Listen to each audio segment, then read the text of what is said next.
Assalamualaikum guys, happy Tuesday everyone. So ang ating hinanda ngayon ay nagluto tayo ng chicken curry. So ayan nga guys, ito nagisa na ako ng bawang sibuyas dyan, at ito na rin ang ating manok na nilagay natin sa drain o tinanggalan natin ng tubig as parang hindi malangsa ang ating niluluto. So ayan guys, nilagay na natin dahil brown na yung bawang natin at sibuyas. Kayo nang bahala guys kung anong kalaki ang paghiwa ng manok.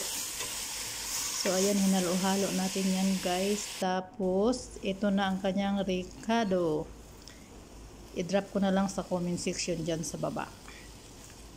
So ayan, nilagay na natin yung kanyang mga ricado. So ayan, ang sarap ng ano guys, yung amoy. So ayan, hinalo-halo na natin yan guys dyan. Amoy pa lang nakakatakam na. Masarap kasi yung mga spicy nila dito guys. At ito, naghiwa na rin ako ng patatas at carrots, wedges size. Kayo nang bahala guys kung gaano kalaki. So ayan. At ayaw nila ng oil, so nilagay ko yan siya dyan sa air fryer. Ayan, at saka inisprehan natin ng oil guys. So ayan, nilagay na natin dyan sa air fryer at ating i-on sa 18 minutes. Pero guys, hanggang hindi ko na inubos yung 18 minutes na yan, 15 minutes lang. So ayan. So habang inintay nating mag-brown, so ito na yung ating manok. So 'di ba? Ayan. Katas ng manok lang yan guys. Oh, hindi ko pa nilagyan ng tubig yan. Yung katas lang niya. Kasi parang matanggal yung langsa talaga. So ito, brown na yung ating vegetable. Saka natin ilagay. Ayan. Yan ang sikreto ng pagluluto. Kailangan isangkot siya muna natin guys. So ayan. Ayan, dumikit na nga. Kasi kunting oil lang talaga pag in-spray ko. Kunti lang kasi ayaw talaga nila ng oily dahil mga diet sila. So ayan, pati tayo iwas na rin sa mga mantika guys. So ayan, dahan-dahan lang ang ating paghalo-halo dyan kasi baka madurog ang ating manok. So ayan.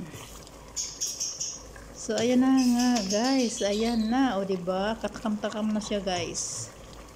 Amoy pa lang ulam na. So ayan, lumapot na. Naglagay na ako ng tubig dyan guys. Nung nilagay ko yung vegetable, naglagay na ako ng mainit na tubig. Hindi na lang natin na i-video. So ayan, at nagmamadali na tayo dyan. So wala tayong kakang gata or gata, walang gata dito guys. So ang ginamit natin dyan ay cooking cream. So ayan, o diba, para-paraan lang. Cooking cream. Ayan, naglagay ako ng cooking cream dyan. So ayan, ready to eat na ang ating chicken curry. Nagdagdag pala ako dyan guys ng sliced cheese kasi naubusan tayo ng butter or salted butter. So ang nilagay ko dyan guys is sliced cheese. Pwede rin lagyan nyo ng kunting mozzarella lang pang padagdag lasa. O diba, ayan, ready to eat na ang ating chicken curry. Ang partner pala nyan guys ay white rice. So yun lang guys, thank you for watching.